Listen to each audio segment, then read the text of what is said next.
Hello and welcome back to the second episode of the Train Cast. Here with Jordan from mainly Jordan_YT. Hello. In the previous episode, we talked about Intercity V sets versus Mariung D sets, and in this episode, we're going to be doing a slightly more interesting topic: the Tangara versus the Melbourne 4D. Would you like to start us off with some background of the Tangara? Okay. The Tangaras entered service in April 12, 1988, with prototypes being prior to that, maybe 1987. First service was from Rockdale to Oatley and back.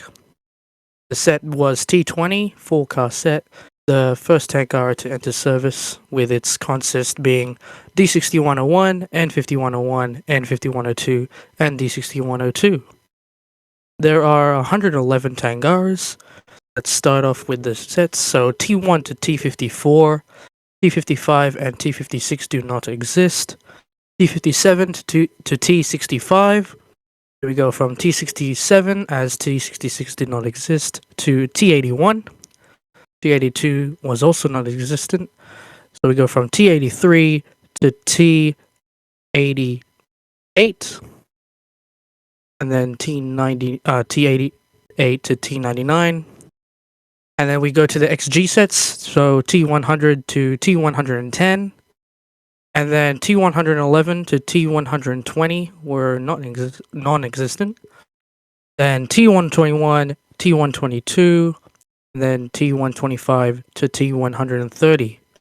The XG sets were prior Tangara sets as they run outer suburban runs. So services to Springwood, Katoomba, Kiama, and Newcastle. Tangaras are the most iconic train in Sydney as of right now, and you can see them in Sydney Sprint's Mario Kart 8 Deluxe map. Really interesting. What services does the Tangara run now as of 2024? As of 2024, Tangaras run the T1 North Shore and Western, the T4 Illawarra, the T9 Northern, and they can virtually run every line just in weekends, and they run the South Coast line. Will they be displaced when the Mariung D sets enter service from many of the No, they lines? won't. I don't think they will. I think they still have enough time before its departure of the Sydney network. Is there anything that's particularly special about the Tangaras compared to other Sydney trains? Well, I think the Tangaras are just the best train, as they have improved it's the most futuristic train that Sydney has to offer as of right now. And that's pretty much it. It sums up the Tangaras. Yeah. Melbourne 4D is definitely a different story. Not quite as successful. The 4D was in a long complicated political story. In 1989, there was a tender put out for a bi-level train in Melbourne, the first one to exist. Several companies were putting out answers, and Ugonainen and Commonwealth Engineering were two big ones. Commonwealth Engineering making the EMUs of Melbourne and all the silver sets in Sydney, and Ugonainen being very well known as the company who made the very successful Tangara up in Sydney, which had only entered service last year as of the tender. Ugonainen won the tender process, and the resulting train was to be a test of just one bi-level 4-car train. Aesthetically speaking, it looked almost exactly like a Tangara, but with several modifications made so it can run in Melbourne. Yeah. It had traction equipment that was more similar to a common GMU in Melbourne, and the track gauge was broad gauge instead of standard gauge. and there were some Yeah. changes to the loading gauge so that it can fit in tighter places on the Melbourne network. It was tested on the electric Gippsland line in 1992 between Bunyip and Longwarry, which at the time was a very underutilised electric line, only having a few electric trains a day. Mm. Testing was also done all around the network, but the train was only one, and it was to enter service on the Belgrave and Lilydale lines. It was rostered to do 4 peak runs in the day, and it did the first one, and after the second one it broke down and was pulled from service. Mm. As of the early years of its service, and there were not many years of its service, it ran coupled to a Melbourne Common Jura Hitachi, which made the entire train 7 cars long. But Oh yeah. there's a sneaking suspicion that everybody wanted to be in the 4D. But after they realised from how many times they'd pulled it from service after it failed and then resuscitated it again, they decided that they should not order more double-decker trains, and they blamed the second deck as the reason why not. It lived a quiet and very faulty life, doing peak time runs on the Belgrave and Lilydale lines. Most of them didn't even reach Belgrave or Lilydale. A lot of them terminated at Ringwood or Box Hill. Mm. Definitely very different to Sydney, and it probably would have altered the course of the Melbourne Railway Network or even the Intercity Railway Network in Victoria, Yeah. if only that one train wasn't as faulty. And just to be clear, it was not because they had 2 levels of seating. It was just because it was a faulty train. I'm sure there's faulty trains of every fleet. Yeah. Every train has mistakes and stuff, so it's normal. Yeah. It's a very weird story.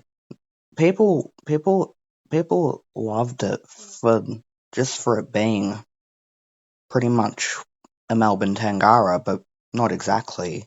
And Melbourne is pretty much that city where the Tangara failed. Yeah.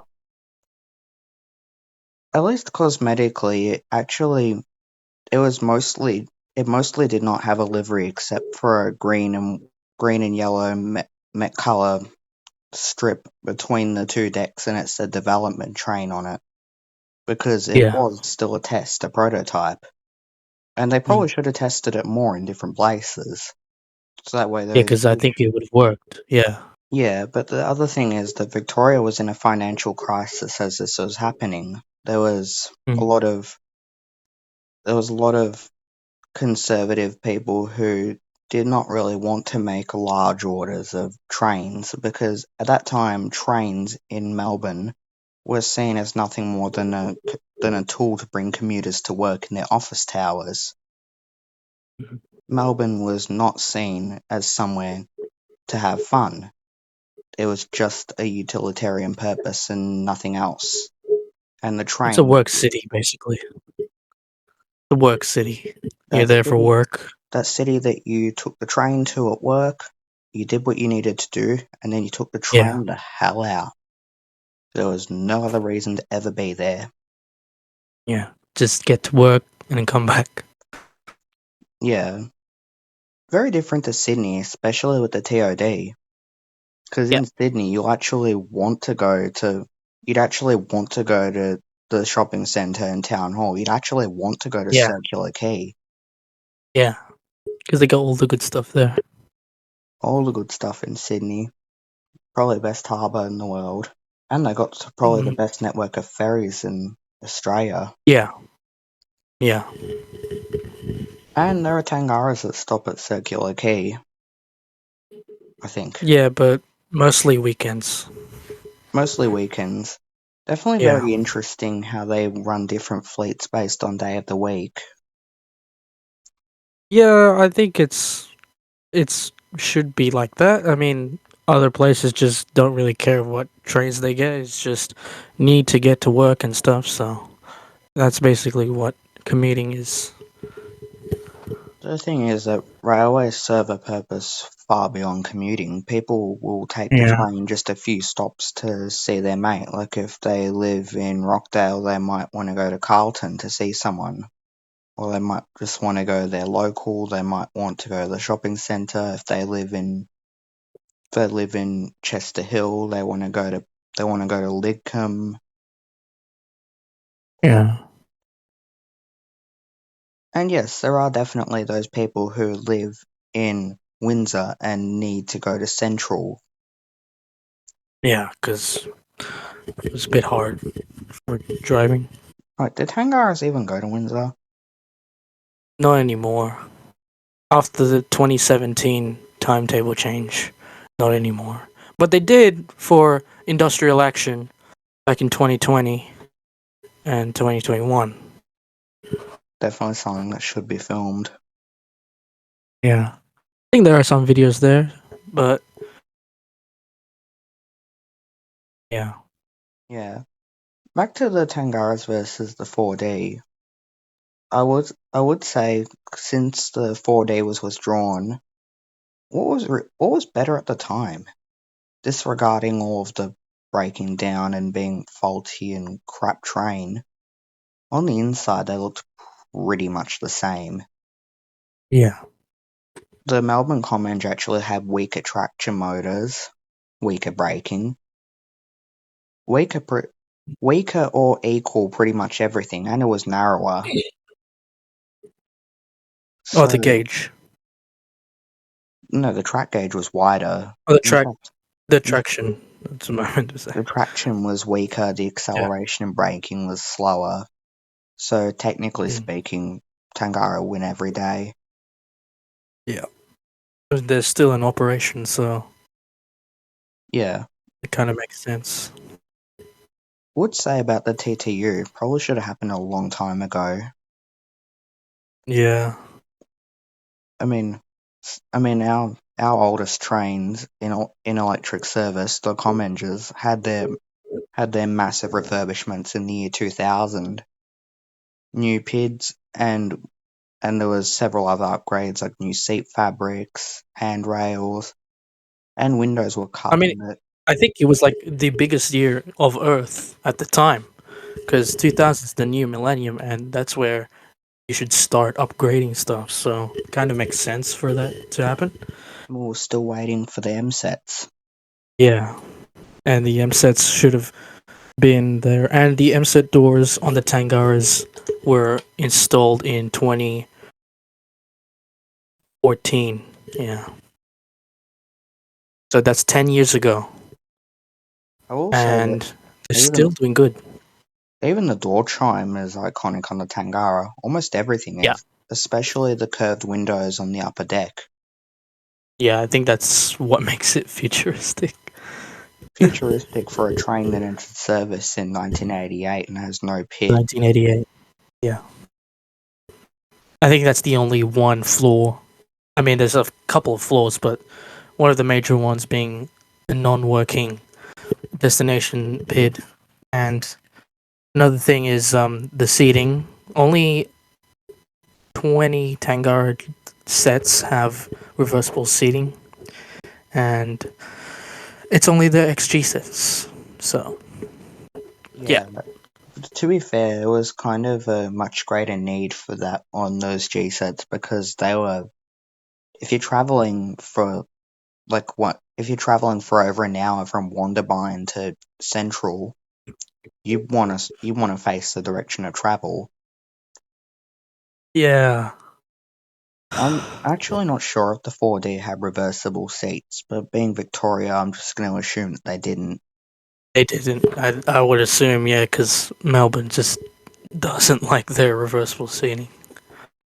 In general, people are kind of used to Yeah, sitting backwards. because if it's full, can't do anything about it.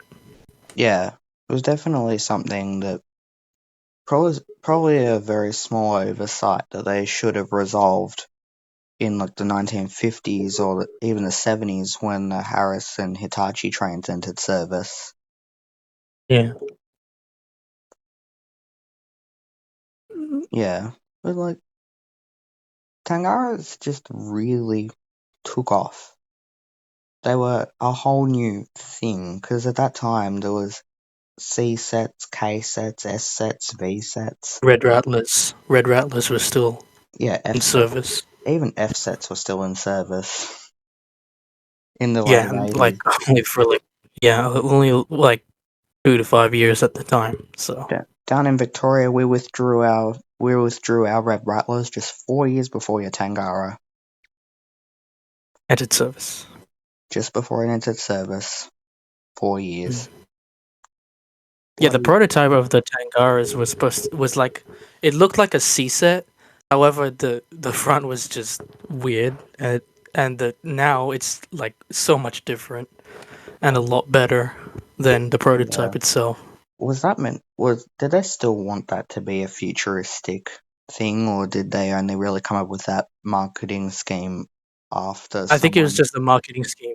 I think it was after just a someone marketing scheme.